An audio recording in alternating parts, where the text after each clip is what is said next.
Down. All right. Good evening, everybody. We will bring the, what is today? The November 23rd Finance Committee meeting to order. I am here. Councilmember Watson is here, and Councilmember Carter is running a few minutes late. He will be in shortly.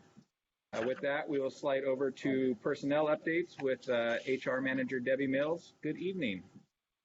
So good evening, everybody. It looks like some of our recruitment has slowed down just a little bit. So our records clerk in the police department, the list was certified by the Civil Service Commission. So the top three list will be by the police. A interview that will be held by Assistant Chief Keller. The accounting specialist cashier will be virtual interview on November 30th. We have 6 applicants that will be in. The senior center dishwasher part-time, we found a person. He was actually volunteering, and so decided to apply, and he was hired. So I think that's really nice. Process. We're still looking for a senior center KitchenAid part-time. Senior center assistant, have 7 applications so far, and HR Melissa, we will be reviewing the applications at the beginning of next.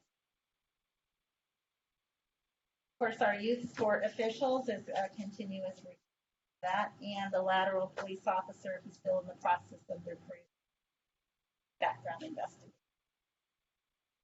Report for this week. Short. Besides food service, the senior center is still closed, is that? It is. It is? Okay. I just talked to them today, and I asked about the Christmas meals. I don't have their plans yet figured out, but they're going to be all drive-through like they did okay. earlier. Yeah, at least through the end of the year. Okay. Yeah. And this is just my stupidity. Why is the records clerk a civil service required list? Because it's a represented position under the non-sworn, and it falls under that category. Okay, so all police, anyone in that building besides Chuck and Jason are on that list? Or that those positions are? Well, then I don't believe Haley, the executive assistant. I don't believe she's civil service. Okay. Yeah, I just thought that strictly sworn officers. All right. Well, thank you so much. We will move on to Planning and Building Division staffing modifications. Mr. Johnstone? Yes, sir. Thank you. What we have for you this evening is something for your consideration. I don't know that we're actually going to be taking action tonight, but both Jason and I did want to get this in front of you now for consideration and to let you know that this is something that we're working on. I've been talking with Debbie today about this. We need to still engage with the union to talk about what we have here in this memo. But I just wanted to give you kind of that preface up front so you knew what our intent was. Okay. What we've been looking at, and Jason, I want to thank him for putting together this memo. It does a nice job of detailing what it is that we're considering and what we're hopefully gonna be able to incorporate at some point. With the retirements that we've been having and the vacant positions that we're encountering, specifically in this case, I'm thinking of the assistant code enforcement. And in light of the fact that the union did have some real issues with how we were handling code enforcement, and we're also seeing a change in development here in the city, less of the residential, and we're starting to swing back towards more of the commercial. We really wanted to take a look at how we can best set up the divisions, building and planning, to accommodate all of that and to address some of these issues that were brought up. So in this memo, you'll see a plan proposed that overall does not increase or decrease, keeps the number of FTEs the same, but reconfigures these two positions that are a little bit more, a little bit better able to handle the changes that we're seeing. So just quickly to run through those, we currently have a senior building inspector / plans examiner position. That's Scott Fielding currently. He'll be retiring on 2nd. We would like to take that position and break that down to a plans examiner position only. We would then also in the building side want to take one of the building inspector 1 positions and raise that up to a senior building inspector position. We feel like this does a lot of things for us. It will better address needs we have for looking at and inspecting commercial projects, because those projects will require somebody who has more advanced certifications in plumbing and electrical, so on, that kind of stuff.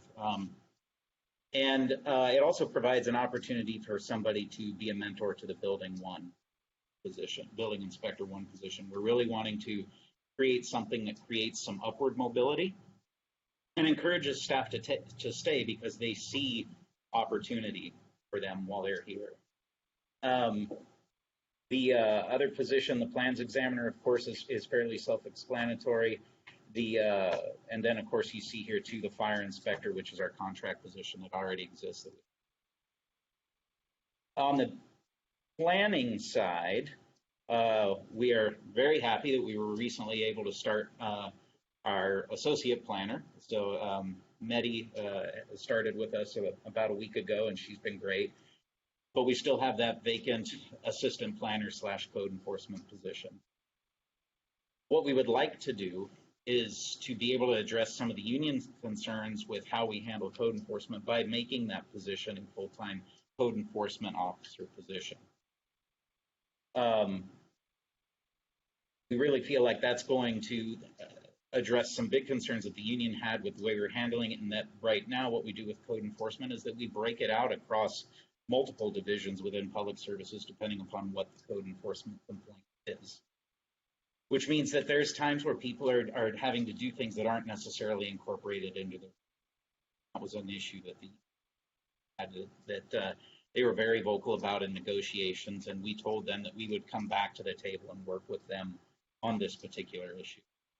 So preemptively, what we're proposing here is to go ahead and make that change at the staff level so that we actually have a code enforcement position, and they will handle all of the requests that come in for code enforcement instead of dispersing these out to the different groups. If it's an issue with a vehicle in the right of way or something, that goes to one department. If it's a planning related thing, a shoreline issue or something, that stays in planning. This would now all come back to being handled by the code enforcement office, which is a configuration actually that we had 4 years ago when we had Denny here. Yeah. So again, that is the proposal. There's associated with this, there is a cost savings that's identified in here.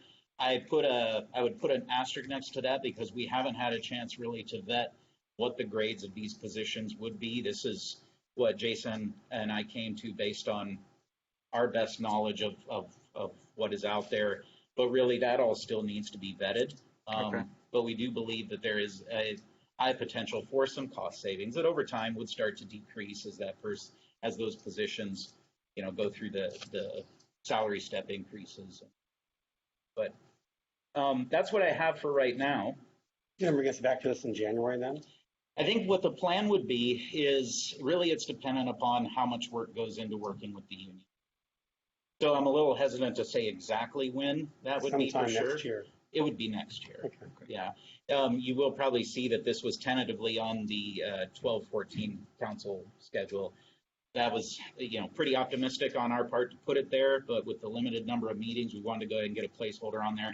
But I'm pretty sure I'm going to end up pulling that off, just given the timing that we've got ahead with the union. I'm sure it'll take and I would like to little bit see of back and forth. wait until January. Yeah, with the new administration. Yeah, absolutely. Get their buy-in on it. Absolutely. So if you do have some questions now, happy to discuss it. If at this point that's good enough, and we'll just kind of table it, and Debbie and Jason and I will do some work here to iron things out with the union, and then we can come back after the first of the year. Well, I know a lot of people are overlapping stuff. We've heard that quite a bit. It'd be nice to get one person who can do it all, Yeah. separate properly and stuff. So it's probably a good idea. Yeah. Are there more people than this? Currently in those two divisions? Yeah, because I'm a visual pro. I'm trying to put names and faces Sure. to So these. what we can do, I'll run through them really quick, and let's rewind maybe a couple months ago when all the positions were still filled. On the planning side, of course, we have Jason as our planning and building supervisor. Okay. On the planning side, we had Nate Schildmeyer in the associate planner position. That's now Medi is now in that position. Okay. And then in the assistant planner code enforcement position, that was Mary Reinbold. That position is still vacant. Which one was that?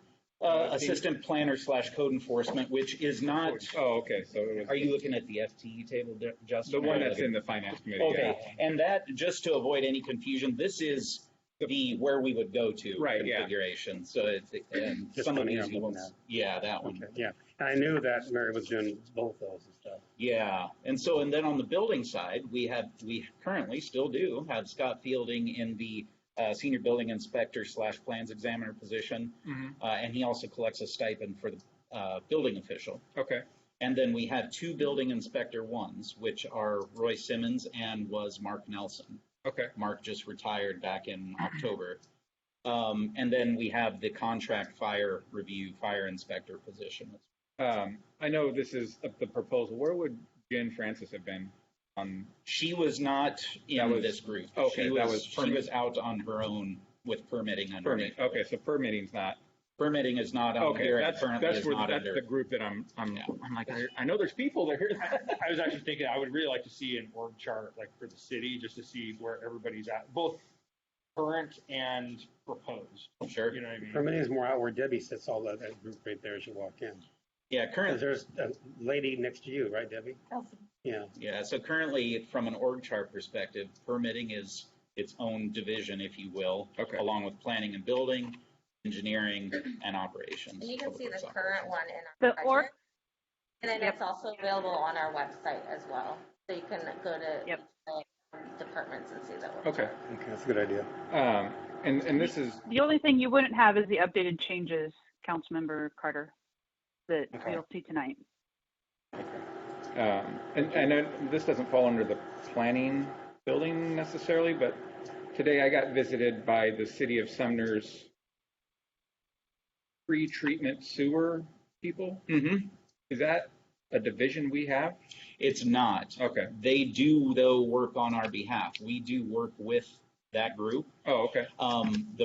The big distinction between our community and Sumner, though, is that we do not have the industrial waste stream that Sumner has. They have a lot more warehousing, a lot more industrial stuff than we do up here. So while we do have the commercial aspect and we have fats, oils, and greases and stuff that we need, we do currently provide pre-treatment for by the use of our grease interceptors and so on.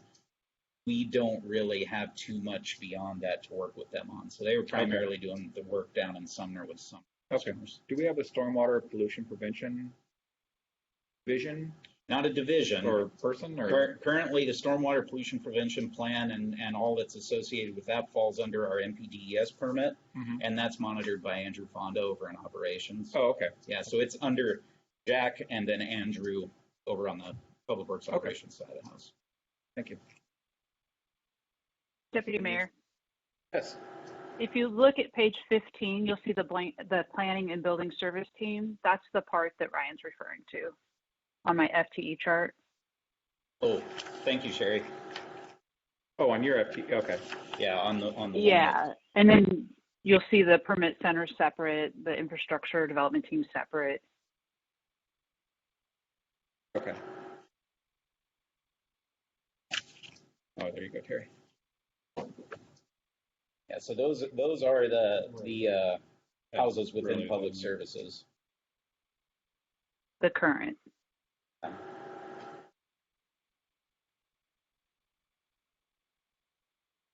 That was on the email she sent out yesterday. Need a copy of that, Tim? Yeah, if you got them, that'd be great. Yeah. Thank you. Anyone else have any questions or concerns on that? It's just a discussion point. It'll come back again to finance, or it'll the committee before. Absolutely. All right. Thank you, Ryan. We'll move on to item number 2, the updated FTE chart. Sherry? Yeah, so a lot of changes this time, and so I thought it was prudent to update the FTE chart during a budget amendment. Not something we typically do. It's typically done every biennial budget process. But as you can see, in the agenda bill went through and laid out exactly the changes that have happened throughout the year, and I thought it was important to note those. I think they're all pretty much everything that you guys already know about. The things you aren't going to see on there is Ryan's changes. You won't see the proposed positions tonight, the emergency management limited term, and you won't see the assistant prosecutor on there either, because those are not currently approved. Okay. This is all we have right now, correct? This is what we currently have staffing. Correct. Yeah. So, and I tried to really let you guys know in the agenda bill, like the executive, facility maintenance worker moved from executive to public services, Ryan's team. So that person moved, but there wasn't a reduction of a person. There was a reduction of the facilities too, but it was upgraded by the union to a 3. So there's no change in FTE. And I really tried to note if there was a change in FTE so that you guys could see that. You know, Gary's retirement, reduction of 1.0 FTE. You know, the court and police had the bailiff position move around. Finance had some changes, but no changes in FTEs. Administrative services, splitting of the administrative services director and city clerk, no change in FTEs. Police, again, grant position ended, but there's no change in FTEs for them. The person went back to patrol. And then there's some public services changes. Again, no change in FTEs, just changing some titles. But if you have specific questions, I'm willing to answer those.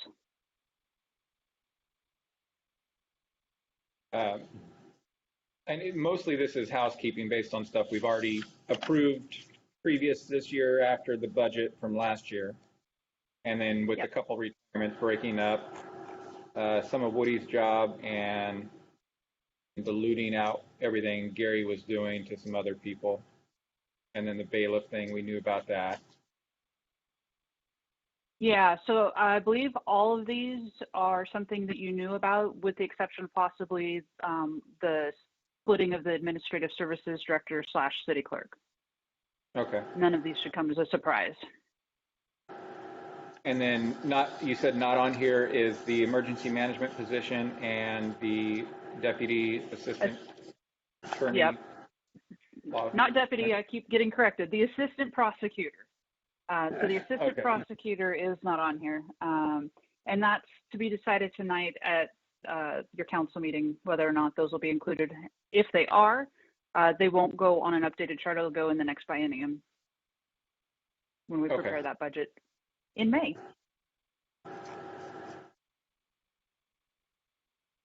Questions on any of No, those? I understand now. Confused before. I know, I was trying to figure out the clerk and the, what was it, would it be administrative? Yeah. So I'm kind of like Justin, I'm trying to figure out, like, picture that. What are the names associated with that? Like, who's doing what? You know, so certainly, you know, Woody. Woody was the administrative services department director / city clerk. Sadie was the deputy city clerk. So what we are proposing tonight is the mayor would like to appoint Sadie as the city clerk. And then a week or so ago, he did an interim appointment of Chuck McEwen as the administrative services department director. So we're keeping the FTE count the same in ASD. We're just splitting out the role of administrative services department director and the city clerk. Okay. So that leads to my other question, I guess, with Chuck and being the IT director or whatnot. What exactly duties are we giving to him? Are they too much for one person with his already doing IT director? You know what I mean? Like, I'm just kind of concerned about combining too much on one person. Well, I was it before, so it certainly helps me. But during this interim period, HR is still going to report to me. He would continue to oversee information technology, the senior center, the clerk's, and then the clerk's office. It's an interim appointment for right now. Right. John, is he going to pay raise from that change? Yes, he gets a 5% out of class pay. And that will go back when we make the final change. That will change when we make a final. If it's not. Yeah, so once, you know, I've already talked with Mr. McAuliffe, the mayor-elect, that, you know, one of the first things I have on my list of things to talk to him about is the configuration of the administrative services department and what direction he as the, you know, new incoming mayor wants to take with the department. Right, that's my ongoing concern is making changes before he comes into his Right. office and stuff. Yeah, And so Chuck, I'm sure you're all familiar, but under the municipal code, the mayor has the authority to make an interim appointment to the appointed officers of the city for up to 12 months. Okay, right. And then to address your concern, Councilmember Carter, at that point, they would determine whether or not Chuck would, if he was the one appointed to the the permanent ASD director, then they would determine whether or not he would still also be in charge of IT. I don't think that's probably going to be the case. They're going to have to find a replacement. Okay. now, names aside, that position, Sadie would report to that position? Correct. Yes. Okay. Okay. I know it's just interim, but for me, our city clerk reporting to our IT guy seems out of weird. line, Yeah. but we'll Even see. him moving that position doesn't make sense to me for his Yeah, but we training. approved it 2 weeks ago. I so know that, but that was the point to bring up then. Okay. Thank you. okie dokie. And then All this right. is on consent agenda tonight, Sherry? Yes. Um, Yeah, and I spoke with Councilmember Swatman briefly this afternoon about any questions he may have, and he said that I had answered his questions, so I don't anticipate there being any issues with it. Okay. That's good, because I would say he was interested, I think, in pulling that to open discussion, so we'll see. The mayor is out tonight, so I will be running the meeting as well. We'll see how that goes. It wasn't supposed to be funny, but I guess it was. I was only laughing to say that. It's gonna go right. Manner in which Since this meeting's a little more informal, Deputy Mayor, John tonight is with wearing the a t-shirt. council, I'm waiting for the council meeting tonight where John shows up and I'm on vacation today. be a me hard time. too, though. Justin. Yes. Justin, can you make sure tonight, because we are having important discussions regarding the tax levy and the budget, that if anybody has a question that you can repeat it for me so that I can make sure to answer anyone's questions? I might not be able to hear them. Got it. Thank you. All right, we'll move on to item number 3, ordinance D21-165, employee holidays. John? Yep. Is this where I freeze? Good job. So as part of the approval of our collective bargaining agreement with the AFSCME, the represented employees, they were granted an additional, a second floating holiday that would start January 1st of 2022. What this ordinance would do would similarly grant a second floating holiday to non-represented employees.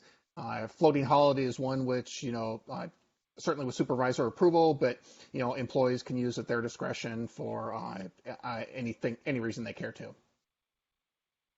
Okay. I don't recall, was this one on consent tonight? No, this is on the 14th, Okay, December 14th. okay. Anyone have any questions or concerns So on since that? it's just a floating holiday, there's no a cost associated with this to us, correct? It's another day off for them, but no, they're salaried employees. Less Use it or efficiency. lose it. Yeah, use it or lose it. You have to use it in the year it's earned. Okay. And then the approval of the minutes. They are looking good. They did a great job. All right. All right, we'll slide into open discussion. Have any? Well, I do. Just Yeah. clarify as Sherry talked about last week. You talked about water and decreasing our next year's 8% increase.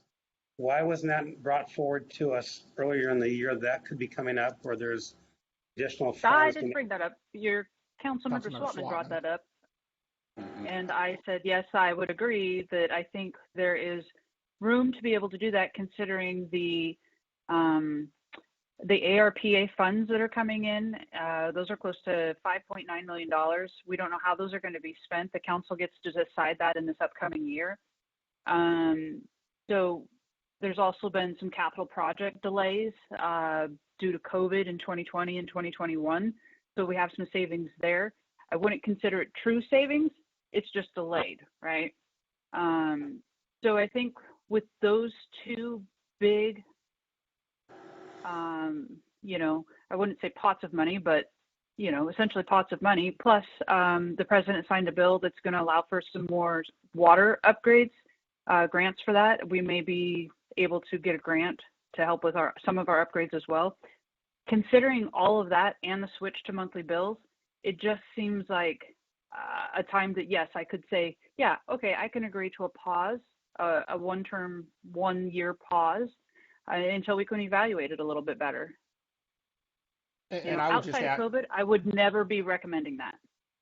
and I would just add on to that, the commitment on behalf of the city council to do a rate study in 2022.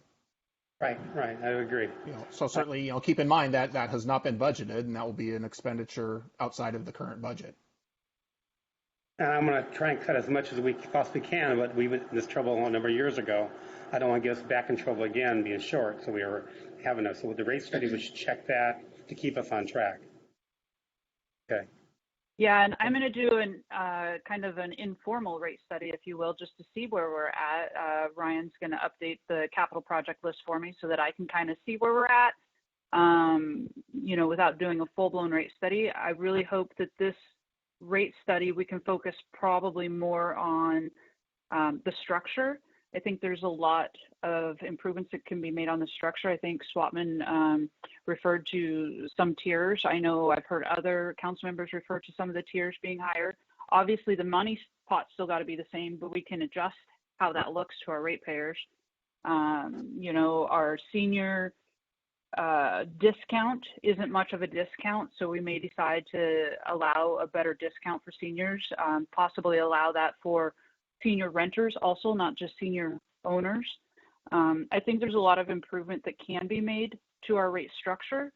And, once I get a chance to look at where I feel our rates are outside of the study, I'll have a better idea of how much time we need to spend on the rate study portion versus the rate structure portion. Now, correct me if I'm wrong, our 8% was based on a rate study. It was. Correct. Yeah. Okay. It was based upon a rate study that, I'm sure you'll recall, had some hiccups along the way. We switched administration leaders at the time. It went from Morrison to yours truly here, Vodopich. And in that process, Dawn was giving information to these folks. And when I started getting involved, I started reviewing all this information going, this doesn't make as much sense as they think it makes. And so there was a big hiccup about that. And, after that process, I feel confident that I can pretty much do a rate study on my own, as long as I have the appropriate information. So like I said, I'd like to have a chance to review that come the first of the year, and then we can work on whether rates are what need to be changed or the structure. And just to clarify, it was planned for 8.5%, not 8%. Okay. Now, I know things cost a lot more today than they did when we did our rate study. My fear is by cutting as much as I'd love to give everyone, a much more affordable rate, and our water rates are not the issue. We're mid. I have an entire chart of where we're at on water rates, and we're right in the middle. Sewer is where we have our major issue. I'd agree with you there. But I just don't want to cut this 8.5% and then come back and say, well, the rate study says now that we cut that, now it's 13%. And I don't want someone saying, well, I only want 5%. And then now we're getting back into this hole where now we're screwing the people over more because we put this 8.5% freeze on. And, I think it's a situation I don't want to be in, but this is where we're at. So I just want to make sure we're conscious when we make that decision that it's not going to be less. There is not a scenario in my head where all our capital projects are going to be less today than they were when we did our rate study. And the amount that we've been increasing our water rates is still not with what the rate study says they should be. So every year we're consistently getting deeper and deeper in this hole that at some point it will be a 20% rate hike because we're not doing this appropriately. Now, everyone wants their toilets to flush and everyone wants their water to come on. And I don't see how we can provide that at less of a cost when things are costing more. Now, I don't want to do that, but I'm just being realistic here. Well, that's why I think my hope would be that this ARPA money, capital project, that gives you a longer term sale essentially for the ratepayers. Now you're not have to pay as much for maintenance for them because you're getting it taken care of for that. Yeah. That's my hope. And don't forget, you get expenses coming from the sewer plant too, comes next year. We haven't seen those dollars, which are going to be quite large. We have a concern there. So the interesting thing with the utilities But they're is that, separate. that they are two distinct enterprise funds first. On the water side, part of what informed those rate increases was obviously our capital projects that were lined up. Yeah. And keep in mind that when the consultants were looking at that, we had 3 new reservoirs on that capital project list, which by themselves, when you add those up, that's $15 to $20 million worth of projects right there. That creates a pretty heavy load that needs to be addressed by both rates and SDCs. Those are going to be dropping off. We're finishing up one right now. We've got 2 more still ahead of us. But between the elimination of those and the infusion of this ARPA money, it's definitely a good time to be taking a look at this. And so I think that's I agree with Sherry on that. The sewer side. Oh, sorry.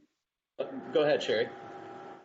The other thing that we weren't anticipating at the time that we put the budget or the rate study together was the View by Vintage and a couple other major projects that brought in more SDCs than we had anticipated. So that's also helped our cause at this point.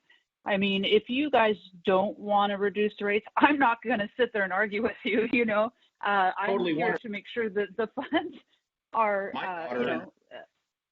20 years from now. Yeah. Yeah, the sewer is a little bit What's more that? interesting. What was that, Sherry? I didn't hear what Justin said. Oh, I just don't want to mess up future generations, by cutting our throats too deep to do this. I would love to give everyone water for free or, reduce the rates, but we're not profiting from these, right?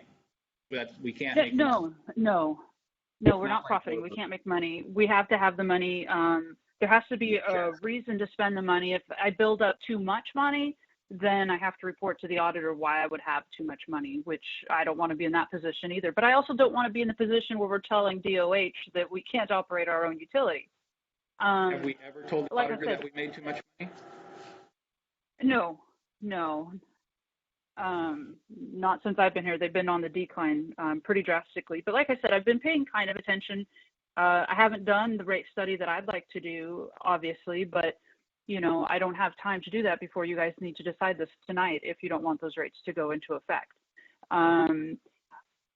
What I can say about not ending up in the same position, I think we're all more aware and we're all considering what would happen if we were to do that now, right? We look back and we go, wow, they cut the rates that much and look how bad we got. I think you also had some people in finance that didn't fully understand what was happening with the utilities. I think everybody here knows when I started, I was told, oh, there's so much money, we're never going to run out of money in water and sewer. And that just wasn't the case. It just wasn't understood how it was operating. So that's been rectified as well. And then I think that, we continue to look at this and I can evaluate these rates. Like I said, I was really involved with FCS because I saw an issue. So I can confidently evaluate these rates from time to time to make sure we're on track. I wouldn't want to do it too frequently. I don't have that much free time. But, if we're doing it once a year or once every other year, just to make sure we're on track, I don't think that's a bad thing. And then if we need a full rate study, have FCS come in and do that. Yeah, I would agree. How long do we think a rate study will take to complete? Well, it depends. Last time the council really pushed because it wasn't the message they wanted to hear. And so I think that rate study spanned over almost 2 years. I think you could get through a rate study in 6 months easily, as long as we're all on the same page of what we want out of them and we don't keep sending them back. It's going to cost us less if we do that as well. I think we need to have some discussions, like I said, before we employ FCS about what we want our structure to look like. Volumetric is probably one of the things the customers complain about the most on our bills. As far as rate studies are concerned too, I would encourage the council to consider the idea that we should be doing regular intervals. One of the reasons that that last study took as long as it did is because it was such an effort to not only compile the information, but as Sherry said, compile the right information for them. And if we can get ourselves into the position where we're doing these, some communities do them every other year, and it's just an automatic thing. They do that.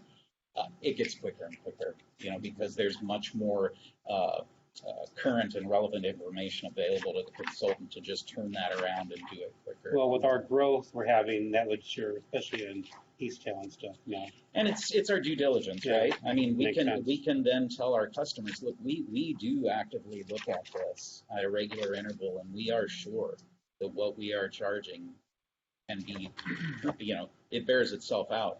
And that's what I was going to mention about sewer. Sewer is expensive in Bonney Lake. There are reasons why. And we've had this discussion before. One of those big reasons is we have a maintenance and operations heavy system. And that's borne out by the fact that our rates have a very heavy availability charge assessed with them. Availability fees are what guarantee you have that stable income coming in for the utility every month or, every time there's a bill. We're high there. Our volumetric charge on sewer is fairly reasonable, but that availability fee is high, and it's because of that operations cost, which is not only our own system up here, but the fact that we're then paying Sumner each month for the treatment down the hill, which is absolutely essential. It's got to go somewhere, right? And I can tell you right now, it would be far more expensive to go down the path of trying to build a wastewater treatment facility of our own. I don't want to go there. But sewer will be very interesting to look at, and that one will require a little bit of work because we'll probably have to pull Sumner into that as well, from the wastewater treatment plant side of things. But I definitely think that there's things we could be doing. I appreciated Councilmember Swatman's comments on the tiered structure. An increasing block rate structure is something that we see all across the industry. Is that appropriate for where we're at now? Well, that's a question maybe we need to be asking. Is 4 tiers necessary? Maybe we could get away with 3. Who knows? If you live in the county, you pay more than you do in the city. Why is that? Those are all things I think to be looked at and could potentially bring some relief to it. So, And when they put the tier system into effect, as I don't think I heard Ryan say tonight, but I know he said in the past, it was a conservation. I can't get that word out. Conservation reason. So the higher tiers you paid was so that you conserve water. And I'm not saying the volumetric's high, but I know customers complain because sewer is based upon how much water. So in the summer, if they're spending a lot in water with watering the yard, they're going to pay more in sewer. And that's where we start seeing our complaints. I don't want to lead you guys thinking that this is going to reduce any of these rates. I don't see that happening at all. Even if we change the structure, the same amount of money has to come in just a different way. So someone may be paying more and somebody else is going to pay less, but the numbers got to remain the same. yeah, I mean, $1.83 for 749 gallons of water is pretty cheap, and I spend $2 for a bottle of 20 ounce at the mini mart.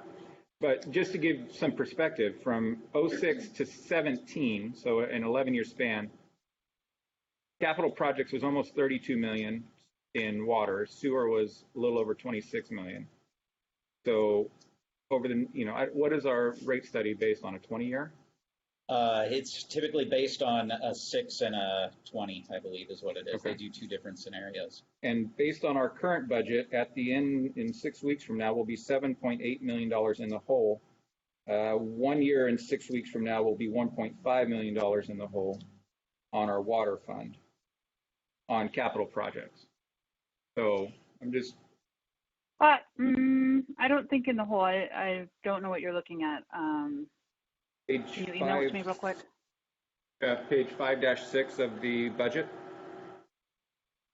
the capital revenues and ending fund balance for capital on the water fund 401? So let's see here. Hold on, let me pull up that document. While Sherry's doing that, one of the items to point out, which you're kind of speaking to there, Dustin, is the fact that our costs to maintain the system and our cost to build these projects, the pace or the percentage at which those costs are increasing is far outpacing our rate increase percentage. Yeah. And so how do you bring balance to that? Some of it, hopefully we're going to see material costs and stuff come back down. But when you're living in a period when steel costs have gone up 300%, Been a real challenge this past year. it's and you know how what wood is done as well. Fortunately, we don't do wood stave pipes anymore or anything. But it's definitely a challenging time right now because you can't just go and raise rates 300%, obviously. So how do we manage that? Yeah, and that's why I just want to make sure we're cautious in freezing the rates. Because I want to freeze them. Right, I'm going to vote yes for it, but that doesn't mean that I haven't taken into consideration 10 years from now, we are going to hurt the people of Bonney Lake with our rates because we continually underfund the projects. Yeah. What happened in 2008? Yeah. Right. Well, and So even if we are you looking? Are you looking at the summary? the budget overview 5-6 is the page of section 5. Okay, I'll go a different way. Sorry. Even if we spend the $6 million, $7 million we have in our ending fund balance, the $3 million I had set aside for our contingency fund, and all $5 million of this AARP or American Rescue Act fund, that's still not going to make a significant impact on a 20-year project budget of $100 million. It's 20% at best. The variable, I think, to some of this is how we fund these projects. Yeah. And one thing that, honestly, I don't know that we've done as best as we could do is leveraging grant funds that are out there. Now, that's highly competitive, and they can't do a rate analysis basing or assuming a certain amount of grant funding because it's competitive. That could leave us short. Yeah. But certainly in practice, we could work that harder. I don't ever consider loans to be an option, and especially not right now because we have some debt service, as Sherry could speak to far more effectively than me, that needs to be paid off. So I don't even look at loans. But certainly, getting out there and finding those alternative sources is important. And the thing I would say too, I've got a real interesting graph on my computer that shows us. Well, it's actually on the server. I'd get it up here. That shows us the effect of our rates when they were cut to offset sewer rate increases back in 2012 or whatever. And we are just now returning to a rate revenue that would be consistent with where we should have been in, I think it's 16 or 17. Okay. And so that's a hard thing to overcome. So just food for thought. And I understand we're going to have an influx of SDCs when Easttown develops out. But once that's done, our availability for inventory of any sort of collection of those things is going to dwindle, but our costs are going to soar because we're going to have such an arcane system. At that point, we'll be 70 years into this sewer system that things will be failing drastically. So our funds will be gone and our costs will be going up. Yeah. And that problem is not unique to Bonney Lake. No. Obviously, and we see that happening in a lot of places. And that's the struggle. Is as we develop out, how are we going to pay for this stuff? Yeah. Challenge. It's what I've been going through. Go ahead, Sherry. So I pulled up what you're talking about. So for transparency, I think when you started, Deputy Mayor Evans, you wanted to see O&M separated from capital. And so that's what that page, I believe you're on 5-6, is that correct? The resource summary. Other funds, resource summary of Water Fund 401, and then the bottom line stuff. So the bottom line, that says for capital, and that was without all of the SDCs that we received. So that's capital only. The O&M balance still has $7 million in it. And like I said, we did receive View by Vintage SDCs as well as other SDCs. So that number when we put this together was a good number at the time, no longer a good number. There's still Wait, but I money in your fund. It's going to be. I mean, moving forward, that capital is going to be our biggest expense for Yes, it will be. future, and we're operating at a loss right now. I mean, on paper. I mean, I don't know how For we're capital. Capital will Yeah. always probably be operating at a loss.